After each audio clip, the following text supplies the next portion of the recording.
जय श्रीमन नारायण। आज से लगभग 1 वर्ष पूर्व हमने गीता प्रेस के विरुद्ध एक वक्तव्य निर्गत किया था। अब गीता प्रेस क्या है? हिंदुओं के समाज में बहुत श्रद्धा से नाम लिया जाने वाला एक विषय है। सनातन धर्म के ग्रंथों को घर घर पहुंचाने में इस प्रेस का बड़ा योगदान बताया जाता है। और गीता प्रेस में कैसे ईसाई और इस्लामी विचारधारा का समर्थन करते हुए, उसका यशोगान करते हुए साहित्यों को घुसाया जा रहा है, इस पर हमने सतर्क किया था। गीता प्रेस को हमने कहा, परोक्षतः लोगों ने फ़ोन किया तो उन्होंने कहा वो सब ग्रंथ अब छप गए तो उनको नहीं हटाया जा सकता उन अंशों को। तो पहले जो छप गए उनको अब नहीं बदल सकते हम लोग, वो तो छप गया, अब उसमें सुधार नहीं किया जा सकता। ठीक है, लेकिन अब मुझे अमर उजाला में एक समाचार पढ़ने को मिला कि गीता प्रेस भविष्य पुराण का प्रकाशन बंद कर रहा है। और उसमें क्यों बंद कर रहा है? क्योंकि गीता प्रेस का अब यह मानना है अब कि उसमें ईसा मसीह और मोहम्मद का जो वर्णन किया गया है वो सब प्रक्षिप्त है, वो सब बाद में किसी ने जोड़ दिया, तो ऐसे विवादित अंशों को हम हटाकर फिर दूसरा संस्करण छापेंगे। तो गीता प्रेस को जब इस्लाम और ईसाइयत के विरुद्ध हटाने के लिए कहा गया ये अंश, तो गीता प्रेस ने उत्तर दिया कि वो सब छप गए, अब हम नहीं हटा सकते। तो जो कल्याण के अंक हैं, जो मनुष्यों के द्वारा लिखे गए लेखों से युक्त हैं, उसमें तुम्हारी हटाने की बुद्धि नहीं हो सकती। लेकिन जो ऋषि महर्षियों के द्वारा प्रणीत ग्रंथ हैं उसको हटाने का साहस तुम्हारा हो गया। यह जब हमने चिंतन किया तो हमारे पास गीता प्रेस वालों का नंबर था नहीं। राधेश्याम खेमका जी हमारे परिचित थे, लेकिन वो तो परलोक चले गए, तो अब कोई दूसरा संपर्क बचा नहीं। उनके पुत्र हैं कृष्ण कुमार खेमका, उनसे मेरा कोई परिचय नहीं था। तो स्वामी विद्याभास्कर जी, राघवाचार्य जी, दोनों को हमने संदेश भेजा कि अगर आपका कोई परिचय हो तो एक बार हमारी आपत्ति वहाँ तक पहुँचा दीजिए। तो इन दोनों ने अपने अपने स्तर से बात की। फिर राघवाचार्य जी का फ़ोन आया, विद्याभास्कर जी का संदेश आया कि वहाँ पर बात हुई है। तो उन लोगों को हम लोगों ने समझाया, तो वहाँ एक बैठक हुई थी। फिर इस प्रस्ताव को वापस ले लिया गया। हमने कहा चलो अच्छी बात है, लेकिन फिर भी हम सोचते हैं कि ये बुद्धि आई कहाँ से? ये बुद्धि अगर आई है तो कभी ना कभी क्रियान्वयन करने के लिए लोग आएंगे। जैसे पहले ग्रास पंचाध्याय हटाने के लिए लोग प्रयास किए, परिश्रम किए, तो स्वामी करपात्री जी ने इनको डांटा, समझाया और वो शास्त्रांश की रक्षा की। तो अपनी पीढ़ी में सबका कर्तव्य होता है, उन्होंने अपनी पीढ़ी में अपना कर्तव्य किया, हमें अपनी पीढ़ी में अपना कर्तव्य करना चाहिए। तो भविष्य पुराण में जो अंश है उसको हटा दिया जाए। ये सब प्रलाप जो है ये वामपंथी लोगों का एक मीठा जहर है। जहाँ जहर देकर न मार सको वहाँ गुड़ देकर मारना चाहिए। तो रामभद्राचार्य जैसे लोगों के माध्यम से पहले तो प्रक्षिप्तवाद को बढ़ावा दिया जाता है।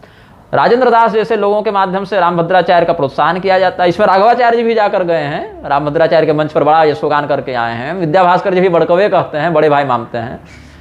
व्यक्तिगत रूप से भले राजेंद्र दास हों या राघवाचार्य हों या विद्याभास्कर जी हों, ये सब भले प्रक्षिप्तवाद इत्यादि का समर्थन न करें या वैसा न कहें, लेकिन मंच पर जाने पर जो है स्पष्ट नाम लेकर विरोध नहीं कर सकते। ये इनका हम दौर्बल्य समझते हैं, ये इनका हम जो है ये छद्मवाद समझते हैं कि हमारे पास भले कह दें कि हाँ शास्त्र की ये बात सही है, लेकिन जहाँ पर बोलकर लाखों लोगों को जागृत किया जा सकता है वहाँ नहीं कर सकते।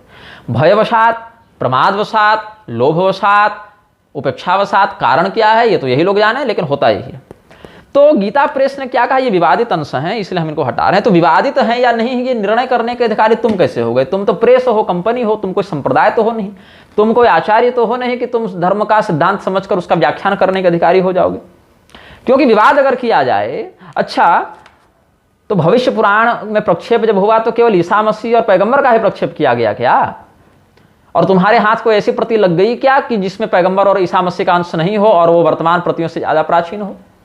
तो जो प्रक्षिप्तवाद का ये लोग राग अलाप रहे हैं उसमें अगर ईसा मसीह और पैगंबर का प्रक्षेप किसी विधर्मी ने कर दिया है तो विधर्मी कैसा प्रक्षेप करता? वह यह कहता ना कि सभी हिंदू जो हैं ईसा मसीह या पैगंबर के अनुसार चलें, ऐसा कहना चाहिए था, या उनका अनुसरण करें या उनका पूजन करें या उनके प्रति श्रद्धा भाव रखें। लेकिन वैसा तो कोई भविष्य पुराण में वर्णन है नहीं। यही वर्णन है कि म्लेच्छों के मत के ये सब प्रवर्तक हुए और इनका ऐसा पैशाच धर्म है और ऐसा ऐसा इनका लक्षण है और ये सब असुरों के और ये सब के प्रवर्तक हैं, यही सब वहाँ वर्णन है। हमारे लिए उनका सम्मान हो या हम उनके सिद्धांत का अनुसरण करें या उनके मत का पालन करें, ऐसा तो नहीं कहा ना। तो जो पैशाचिक मत है, म्लेच्छ मत है, उसी के प्रवर्तक के रूप में या स्थापक के रूप में उन लोगों का वर्णन है, जो सही भी है। तो इसमें क्या गलत बात हो गई? अच्छा केवल इसी पर आपत्ति क्यों? जहां चैतन्य महाप्रभु का वर्णन है क्या उसको नहीं प्रक्षिप्त मान सकते हैं हम? क्या जहां रामानंदाचार्य जी का वर्णन है उसको प्रक्षिप्त मानकर नहीं हटा सकते? वाल्मीकि तुलसीदास कलौ देवी भविष्यति वाला प्रमाण देने के समय और रामानंदाचार्य जी का और कबीरदास का प्रमाण देने के समय वास्तविक हो जाता है भविष्य पुराण, और ईसा मसीह के समय प्रक्षिप्त हो जाता है तुम लोगों के लिए। विवाद अगर उत्पन्न की जाए ना, मैं गीता प्रेस को बता दूं, विवाद अगर उत्पन्न किया जाए तो आजकल कन्यादान पर भी बहुत विवाद चल रहा है। लोग कह रहे हैं कन्यादान जो है सो नहीं होना चाहिए, कन्या को दान करने का विषय है क्या, वस्तु है क्या। और ये मूर्ख लोग विवाद अगर उत्पन्न करेंगे तो कल को क्या तुम शास्त्र से कन्यादान का पूरा प्रकरण हटा दोगे, कन्यादान के विषयों को हटा दोगे? ब्रह्मवैवर्त पुराण से तुम क्या श्री राधा जी के और श्री कृष्ण जी के दाम्पत्य का वर्णन हटा दोगे? अभी आनंद रामायण तुम लोगों ने छापी ना, आनंद रामायणांक, वहां भगवती सीता और श्री रामचंद्र जी का क्या श्रृंगार वर्णित है, एकांतिक श्रृंगार वर्णित है, उसको भी हटा दोगे? जो तुम्हारी बुद्धि में नहीं आए उसको हटा दोगे? रासलीला प्रकरण तो हटाने गए ही थे। जहां जहां वर्णाश्रम मोचित व्याख्यान किया गया है, जहां जन्मना ब्राह्मणो गुरु ये सब या जन्मना ब्राह्मण श्रेय यानी ये सब कहा गया है, वो सब भी हटा दोगे तुम, क्योंकि आजकल लोग कर्मणा वर्ण व्यवस्था कर आगल आपते घूम रहे हैं। उधर रामभद्राचार्य कहेगा कि वस्त्रापहरण हटा दो गोपियों का, आर्य समाजी कहती हैं कि भगवान ऐसा नहीं कर सकते, विवाद हो जाएगा तो उसको भी हटा देना तुम लोग। सीता त्याग वाला प्रकरण पर तो विवाद चल ही रहा है तो उसको भी हटा देना तुम लोग। नारद जी और पंचचूड़ा का जो संवाद महाभारत में है और जहां पर शिव पुराण में है, वहां पर जिन जिन बातों की चर्चा की गई है, जिन जिन रहस्यों का उद्घाटन किया गया है स्त्री दोष विवेचन में, उन सभी प्रकरणों को विवादित समझकर तुम हटा दोगे। शंभुक वध को तुम विवादित समझकर हटा दोगे। बजरंग बाण पर तुम लोग आक्षेप कर ही चुके हो। रामसुखदास जी ने क्या कहा कि बजरंग बाण में ऐसा ऐसा शपथ और ऐसी ऐसी दुहाई का वर्णन है, इसलिए नहीं करना चाहिए। मंत्र विधान में क्या व्यवस्था की, स्तोत्र की रचना किसने की, ये आप देखने नहीं गए ना। वो परंपरा से वैसे ही प्राप्त है और वही उसका प्रभाव है। अगर दुहाई देने की बात आई तो हनुमान बाहुक में क्या दुहाई नहीं दी है तुलसीदास जी ने? आर्त भाव से पुकार करने में दुहाई ही दी जाती है, यही शाबर विधान है। रामसुखदास जी इसको जानते थे कि नहीं जानते थे, हम नहीं जानते, लेकिन तुलसीदास जी की रचना नहीं हो सकती, ये हटा दो वो हटा दो कह के तुम लोग पहले ही काट छांट कर चुके हो। और गुरु की आवश्यकता नहीं है या भगवान को ही गुरु मान लो, ये सब कह लो वाला उनका व्यक्तिगत मत शास्त्र मत से स्पष्ट खंडित भी हो जाता है, तो वो सब भी हटा दोगे। ढोल गवार शूद्र पशुनारी इत्यादि की व्याख्या जो है, जो गरुड़ पुराण और इत्यादि के आधार पर हमने वर्णित की है, उसका भी तुम लोग अर्थ बदल चुके हो। केवल विवाद से बचने के लिए शिक्षा शिक्षा ऐसे अर्थ लिख देते हो।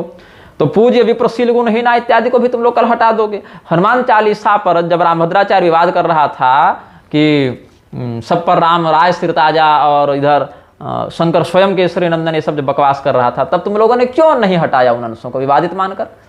वो भी हटा देते तुम लोग। और आर्य समाजी तो सारे पुराणों पर विवाद करते फिर रहे हैं, तो वो सारे पुराणों को ही विवादित समझकर हटा दो। भूगोल प्रकरण में भी विवाद हो सकता है, उस पर भी हटा दो। शाक्त मत के बहुत से श्लोकों में, देवी भागवत में, ये सब में तुम लोगों ने अनुवाद ही नहीं किया उन रहस्यों को न समझने के कारण। अनुवाद भी किया है तो अपनी मनमौजी घुसा दी है कि इसका यही अर्थ है। किस आचार में, शाक्ताचार में क्या है, फिर वामाचार, कौलाचार, मिश्राचार में क्या है, सिद्धांताचार में क्या है, उसमें वर्णों के आधार पर, अभिषेक के आधार पर, पात्र साधन के आधार पर, त्रिशक्ति व्यवस्था के त्रिकुल के आधार पर क्या आचार है। कहां पर मदिरा का अर्थ दारू है और कहां मदिरा का अर्थ अमृत है और कहां मदिरा का अर्थ नारियल का पानी है और कहां मदिरा का अर्थ कुंडलिनी का श्राव है, अमृत श्राव है। ये संप्रदाय के विधान से ज्ञात होता है, ये तुम हिंदी अनुवाद करके नहीं कर सकते। तुम्हारा काम है श्लोक लिखना, श्लोक का सुसिद्धार्थ लिखना, वहां संप्रदाय उपदेश करने नहीं बैठ जाना तुम्हारा काम है। देवी भागवत में पांचरात्रादि की निंदा का जहां पर वर्णन है उन पर पांचरात्रि का आपत्ति करेंगे तो तुम उसको भी हटा देना। पराशर पुराण, सौर पुराण में जहां विष्णु परत्व का खंडन करके शिव परत्व का व्याख्यान किया गया है, विष्णु दीक्षा निंदा की गई है, उसको हटा देना। पद्म पुराण में जहां शैव दीक्षा निंदा की गई है उसको हटा देना। अग्नि पुराण में जहां पर बुद्धावतार के रूप में शुद्धोदन पुत्र का वर्णन है तुम उसको भी कल हटा देना। हनुमान जी बंदर नहीं थे, द्रौपदी जी के 5 पति नहीं थे, ये सब जो बकवास आर्य समाजी करते हैं, कल को विवाद समझकर तुम उसको भी हटा देना। रामायण में भी बहुत से प्रसंगों को हटा देना, महाभारत में हटा देना। रामायण में कह देना कि लक्ष्मण जी राजा दशरथ के वध का चिंतन कैसे कर सकते हैं आक्रोश में श्री राम वनगमन के समय, तो वो विवादित है, उसको भी हटा देना। परशुराम जी और सहस्रार्जुन पर आजकल बहुत से नालायक भीड़े रहते हैं, उन प्रकरणों को विवादित कह के हटा देना। अभी जो है सुदिलीप मंडल और विकास दिव्य कीर्ति और प्रशांत इत्यादि चिल्लाते रहते हैं पदभ्याम शूद्रो अजायत वाली स्तुति पर, तो वेद के मंत्रों को विवादित कह के हटा देना। इधर एक नालायक पैदा हो गया है चंद्रचूड़, भारत का मुख्य न्यायाधीश बना घूमता है, वो कह दिया कि विवाह को पुनः परिभाषित करो, ऐसे करो वैसे करो, विवाह करने के लिए क्या स्त्री पुरुष का होना आवश्यक है, सब तेरे जैसे समलैंगिक थोड़े बैठे हैं कि होली गोल बोलकर कहीं भी घुसा दें लिंग अपना। तो ये सब जो विकृति करता है वहां विवाह शब्द को जो है क्यों नहीं कहा निकाह को परिभाषित करो, विवाह ही कहा, क्योंकि ये सब म्लेच्छ सनातन धर्म के मूलभूत सिद्धांतों का विखंडन करने के लिए है। फिर दूसरा एक सुप्रीम कोर्ट का कह रहा है कि विवाह जो है वो धार्मिक संस्कार है, उसमें डीजे और ये सब फालतू प्रदर्शन पर रोक लगे ये सब। अरे भैया, तो पहले तो रोक तुम लगाओ। विवाह संस्कार किस विधि से होता है, कौन किस वर्ण अजाति के आधार पर विवाह करने का अधिकार है, इस पर पहले बात करो। और जो सरकार अंतर्जातीय विवाह के लिए, विधवा विवाह के लिए हमारे टैक्स के पैसे को लगाकर अधर्म को बढ़ा रही है, कुल धर्म का नाश कर रही है, उस पर बैन लगाओ अगर तुम्हारा इतना ही औदार्य है। और पहले तो कोर्ट को कोर्ट मैरिज करने से रोको कि तुम कोई पुरोहित हो उसके कुल के, उसके शाखा सूत्र के विधान को जानने वाले याजक हो क्या तुम, जो तुम विवाह करवा रहे हो, मैरिज करवा रहे हो, उनको पति पत्नी का दर्जा दे रहे हो तुम। पहले इसको हटाओ, ये दोगली करते चल रहे हैं। तो विवाह पर जब ये आपत्ति करेंगे तो कल को तुम विवाह प्रकरण भी हटा देना। रजस्वला की अशुद्धि पर जया किशोरी विवाद कर दी तो रजस्वला वाले प्रकरणों को हटा देना। तो चंद्रचूड़ का तो यह भी कहना है कि समलैंगिकता से रिश्ते टिकेंगे, तो रिश्ता टिकाने के लिए तुम समलैंगिकता का समर्थन कर देना। जयचंद्र और पृथ्वीराज वाले प्रकरणों को भी भविष्य पुराण से हटा देना। तो ये सब जो गीता प्रेस का जो चल रहा है ना, यहाँ पर वामपंथियों का भी घुसपैठ होता जा रहा है, वामपंथियों का जो यहाँ पर प्रलाप घुसता जा रहा है ये सब। और लेकिन अगर कहो कि पहले के जो ईसा मसीह और पैगंबर और ये सब की बातें तुमने लिखी हैं कल्याणांकों में, और जो वहाँ पर इनका यशोगान किया है, उन सब बातों को जो है सो हटाओ, उनको सुधारो, तो कहेंगे नहीं नहीं वो तो छप गया, वो नहीं हटा सकते हैं। लेकिन जो शास्त्र सिद्ध बातें हैं उनको हटाने के लिए तैयार हो जाते हैं। वेदव्यास जी को तुम त्रिकालदर्शी मानते हो कि नहीं मानते हो? तो अगर वो त्रिकालदर्शी महात्मा, त्रिकालदर्शी वेदव्यास जी के द्वारा रामानंदाचार्य जी का वर्णन हो सकता है, शंकराचार्य जी का वर्णन हो सकता है, कबीरदास इत्यादि का, गुरु नानक देव का, ये सब का वर्णन हो सकता है, तो ईसा मसीह और पैगंबर का वर्णन भी अगर उन्होंने म्लेच्छ मत के प्रवर्तक के रूप में ही किया, जो कि सही भी है, तो इसमें कहां से प्रक्षिप्तवाद घुस गया तुम्हारा? और केवल वही 2 अध्याय 3 अध्याय प्रक्षिप्तवाद घुसा, वही श्लोक केवल, बाकी को प्रक्षिप्त नहीं कर सकते। अद्भुत मूर्खता है तुम लोगों की भाई। तो ये सब प्रेस जो है, व्यापारी जो हैं, कंपनी जो है, गुरु बनने का प्रयास न करें, जहां है वहीं रहें, बाप बनने का प्रयास न करें। आप ग्रंथ छाप रहे हैं ठीक है, ऐसे वो भी पूर्णतया हम शुद्ध नियम में नहीं मानते, क्योंकि ग्रंथ लिखने का एक विधान होता है। एक दीक्षित व्यक्ति पवित्र इत्यादि धारण करके अनुगत होकर ग्रंथों का अध्ययन करके उसका लिपिबद्ध करने का संकल्प लेता है। उसमें इतने इतने सहस्त्र अक्षर या सहस्त्र श्लोकों पर इतना उसका पारिश्रमिक होता है। ये सब विष्णु धर्मोत्तर पुराण आदि में वर्णित है। लेकिन चलो फिर भी ठीक है, कलयुग का बाहुल्य है, उन नियमों का पालन तुम नहीं कर पा रहे हो, अलग मुद्दा है। लेकिन कम से कम श्लोक और श्लोकार्थ की शुद्धता तो बनाए रखो, उसकी प्रामाण्य बुद्धि पर तो निष्ठा रखो। और अगर वह प्रक्षिप्त है या नहीं है, उसका क्या अर्थ है, ये आचार्यों पर छोड़ दो। हाँ भैया ये प्रतिप्राप्त होती, इसमें ये बात है, आगे क्या है आप लोग चिंतन करें, ऐसा हम पर छोड़ दो, हम लोग उस पर चिंतन करेंगे। जो गलत होगा उसको देखेंगे, जो सही होगा उसको देखेंगे। तुम कैसे अधिकारी हो गए हटाने का और जोड़ने का और तोड़ने का? भाई शास्त्रों में ऐसे मनमौजी नहीं कर सकते तुम लोग। तो गीता प्रेस ने ये निर्णय वापस लिया है, ठीक बात है, लेना भी चाहिए था। लेकिन हमने कुछ इन बातों पर अपना व्याख्यान स्पष्ट किया है। शास्त्रीय रहस्यों को शास्त्रीय परंपरा संप्रदायानुगत साधनात्मक चिंतन से ही समझा जा सकता है, वैसे ही समझा जाना चाहिए। अगर कोई व्यक्ति इसके विरुद्ध जाकर मनमौजी करता है, शास्त्रार्थ को बदलता है, शास्त्र श्लोक को बदलता है, श्लोक जोड़ता तोड़ता है, तो वह व्यक्ति सचापि ब्रह्म हत्यायाः पातकी परिगीयते। बृहद्धर्म पुराण का हमने प्रमाण दिया यहाँ पर उत्तरखंड से कि वह व्यक्ति ब्रह्म हत्या का पाप भोगता है, पातकी कहलाता है। जितने भी ये सब धर्मशास्त्रीय सिद्धांत वर्णित हैं, वो धर्मशास्त्रीय सिद्धांत जो हैं त्रिकालदर्शी महर्षियों के द्वारा लिखे गए हैं। कल की भगवान अभी नहीं आए हैं, कल की भगवान की सारी भविष्यवाणी वेदव्यास जी कर चुके हैं कि नहीं अपने ग्रंथों में। कल की पुराण नाम से एक अलग ग्रंथ भी बनाया और अन्यान्य पुराणों में भी अंशभूत उसको रखा है। तो भगवान वेदव्यास जी तो कल की भगवान तक की घटना देख रहे हैं, उनके बाद कौन वेदव्यास होंगे ये सब देख चुके हैं, सब जान चुके हैं। तो इनके लिए छोटे मोटे म्लेच्छाचार्यों का वर्णन करना कौन सी बड़ी बात है, कौन से अश्रद्धेय बात है। तो ये सब क्या हुआ ना, पहले क्या करो, इन लोगों ने क्या किया है, पहले तो धर्मशास्त्रों का ही प्रामाण्य खंडित कर दो, जाति हटा दो, परिवार हटा दो, फिर लिंग हटा दो, समलैंगिक बना दो। उसके बाद व्यक्ति इतना शुद्ध चिंतन रख नहीं पाएगा कि उन शास्त्रीय बातों को समझ सके। तो वह व्यक्ति क्या करेगा, धर्मशास्त्रों की ओर जब आएगा तो धर्मशास्त्रों के ऐसे विषय जिनको समझने के लिए बहुत कठोर साधना, अनुशासन और गूढ़ चिंतन चाहिए, और बाहर से जो व्यामोहित करने वाले विषय हैं, जो केवल अधिकारी के ही समक्ष प्रकाश से हैं, उन विषयों में ही अश्रद्धा उत्पन्न कर दो, उन विषयों का ही व्याख्यान करना जो है बंद कर दो, उनको अप्रामाणिक कह दो, प्रक्षिप्त कह दो। इससे क्या होगा कि धर्मशास्त्रों की मूल परंपरा से व्यक्ति जब भटक जाएगा तो कभी फिर वापस वो उस श्रद्धा के साथ आ ही नहीं सकता। और अज्ञश्चा श्रद्धानश्च संशयात्मा विनश्यति, ऐसा मूर्ख, ऐसा श्रद्धालु, ऐसा संशयात्मा विनष्ट हो जाएगा। ये षड्यंत्र म्लेच्छों का है।